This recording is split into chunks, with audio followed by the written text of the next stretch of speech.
এবার তোর তোর ছোট ভাই যদি বউ পালতে না পারে তা তুই পালবি না? নাউজুবিল্লাহ, এটা কেমন কথা কইলেন আব্বা? হ্যাঁ, আমি বাসুর হইয়া এই ছোট ভাইয়ের বউ পালমু? হ্যাঁ, এইটা কি খাড়ে?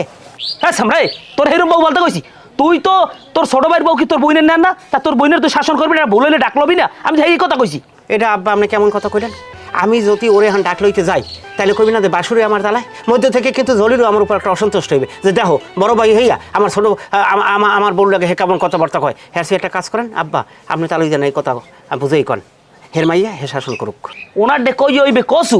এই মাইয়াটা যে এইবারই বিয়ে দিয়ে গেছে, হের পাইসপন্দ একদিন পাড়া দিয়ে দেখছে, ওনার পোলারে পাঠাইছে। আয় কেরা এই লতা পাতার যত আত্মীয় আছে, চাস্তো ভাই, মামতো ভাই, খালতো ভাই, হরিণুরের বাতাসা পাতাইছে হেইরে। আমার বোঝা শেষ, তোমাকে দ্বারা কইয়ে কোনো ফয়সালা না, যা করার আমি করতে আসছি। বিয়ে তুমি হরাইছো না, এখন সব তুমি বোঝো। এইসব কোনো ব্যাপারে আমার আর কোনো সময় পেঁচাবো না, ডাক পাও না, আমি গেলাম। তখন